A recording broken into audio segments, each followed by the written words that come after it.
Reception party से हुई 50 लाख रुपए की ज्वेलरी मामले का मुजफ्फरपुर पुलिस ने किया है उद्भेदन। चोरी के ज्वेलरी के साथ 3 चोरों को किया गिरफ्तार।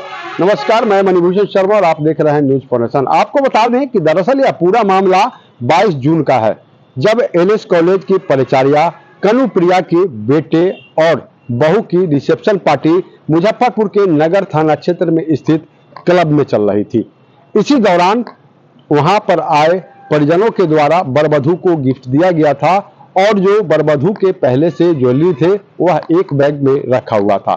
इसी दौरान मौका मिलते ही जहां एक तरफ लोग रिसेप्शन पार्टी की खुशियां मना रहे थे, तो दूसरी तरफ मौका देखते ही ज्वेलरी और कैश से भरा बैग वहां से अज्ञात चोरों के द्वारा चोरी कर ली गई। जैसे ही इसकी सूचना परिजनों को मिली, परिजनों के बीच हड़कंप मच गई। मामले की सूचना नगर थाने की पुलिस को दी गई। मामले की सूचना जैसे ही नगर थाना प्रभारी को मिली, आनन फानन में नगर थानेदार जयप्रकाश सिंह मौके पर पहुंचे और पूरे मामले की बारीकी से जांच की, जिसके बाद पीड़ित परिवार के द्वारा नगर थाने की पुलिस को एक आवेदन सौंपा गया, जिसमें यह बताया गया कि रिसेप्शन पार्टी से तकरीबन 50 लाख रुपए की ज्वेलरी और कुछ कैश की अज्ञात चोरों के द्वारा चोरी कर ली गई है। मामले की गंभीरता को देखते हुए मुजफ्फरपुर के वरीय पुलिस अधीक्षक कांतेश कुमार मिश्रा के निर्देश पर एक विशेष टीम का गठन किया गया, जिसका नेतृत्व मुजफ्फरपुर के सिटी एसपी मोहिबुल्लाह अंसारी कर रहे थे। लगातार चोरों तक पहुंचने के लिए जो गठित विशेष टीम थी, वह तकनीकी और मानवीय सूचना को आधार बनाकर चोरों तक पहुंचने का प्रयास कर रही थी। इसी बीच जो सीसीटीवी था, उसके आधार पर गठित विशेष टीम ने तकनीकी एवं मानवीय सूचना के आधार पर उन चोरों को चिन्हित कर सिकंदरपुर थाना क्षेत्र से धर दबोचा। बताया जा रहा है कि यह तीनों चोर सीतामढ़ी जिले के रहने वाले हैं और जब इनसे पूछताछ की गई तो पूरे मामले का खुलासा हो गया। इन्होंने चोरी में अपनी संलिप्तता स्वीकार की और इनके निशानदेही पर तकरीबन 40 से 50 लाख रुपए मूल्य के ज्वेलरी को अब गठित विशेष टीम ने बरामद कर लिया है। वहीं गिरफ्तार चोरों के द्वारा बताया गया कि इस घटना से एक रोज पूर्व ही इन्हीं लोगों के द्वारा अहियापुर थाने क्षेत्र में भी एक इसी तरह के पार्टी से काफी सारे ज्वेलरी जो है वह गायब किया गया था। पुलिस जांच में यह बातें सामने आई है कि यह जो चोर थे, अलग अलग जगहों पर, भीड़ भाड़ जगहों पर, भीड़ भाड़ वाले जो जगह होते थे जहां शादी होती थी, रिसेप्शन होती थी, उसमें यह घुसते थे और मौका देखकर वहां ज्वेलरी की चोरी की घटना को अंजाम देते थे। तो कहीं ना कहीं पुलिस के लिए बड़ी कामयाबी मानी जा रही है कि बड़ी चोरी का महज घटना के 3 से 4 दिनों के अंदर ही अब पुलिस ने सफलतापूर्वक उद्भेदन करते हुए तीनों चोर को गिरफ्तार किया है और इनकी निशानदेही पर 40 से 50 लाख रुपए के मूल्य के ज्वेलरी को बरामद कर लिया गया है। वहीं अब जो जांच चल रही है उसमें यह बातें भी सामने आ रही है कि इन चोरों के द्वारा जिस ज्वेलरी को चोरी की जाती है, वह जिस आभूषण कारोबारी को बेचा जाता है, अब पुलिस की उस पर भी निगाह है और उस पर भी पुलिस अब कार्रवाई के लिए आगे का जो अपना प्लान है वह तैयार कर रही है। पूरे मामले को लेकर मुजफ्फरपुर के सिटी एसपी मोहिबुल्लाह अंसारी क्या कुछ कह रहे हैं, छोड़ जाते हैं उनकी तमाम बातों के साथ। 22 जून 2026 को रात्रि में नगर थाना अंतर्गत मुजफ्फरपुर क्लब में एक रिसेप्शन हो रही थी, जहां पे अज्ञात चोरों द्वारा एक बैग में रखे जेवरात और कुछ नगद रुपए चोरी कर लिए गए।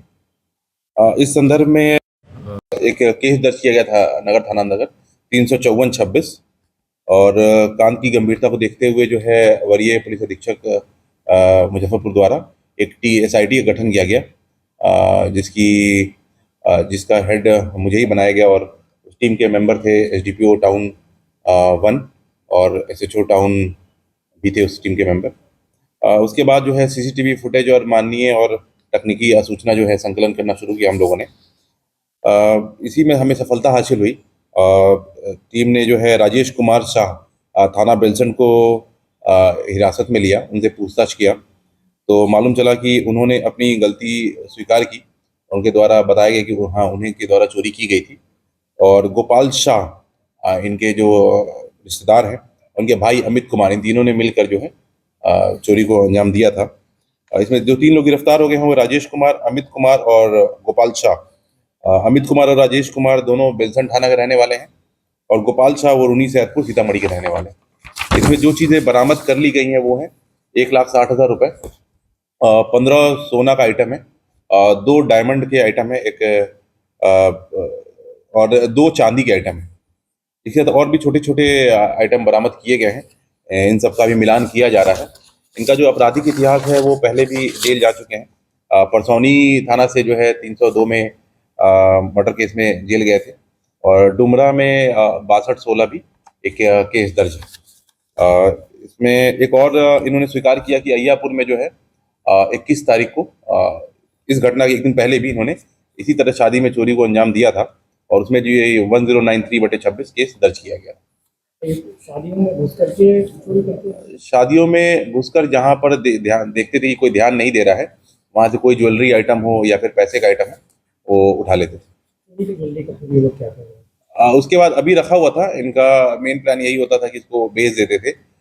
यहीं पे जो हमारे यहाँ सोने का सारा गरीबनाथ में हमारा जो दुकान है वहाँ पे ले जाके ये लोग बेचते थे। तो ठिकाना यही शहर में ही है या बाहर? नहीं, ये तो अपना बेलसंड में रहते हैं। अभी डिस्पोज कैसे करते हैं इसके बारे में एग्जैक्ट डिटेल अभी और पता लगाया जा रहा है। अनुमानित जो है 30 से 40 लाख रुपए जो है एक बताया जा रहा है। ऑलमोस्ट पूरा ही हो गया। तो बाहर के रहने वाला है या लोकल भी है? नहीं, बताया अभी आपको। 2 बेलसंड थाना के रहने वाले, एक रूनी कैट के रहने कहाँ से उनकी गिरफ्तारी हुई?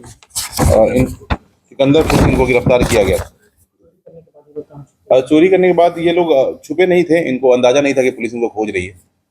ये लोग इधर ही घूम रहे थे, तब हमने इनको पकड़ा। इन्होंने फिर बताया कि कहाँ से माल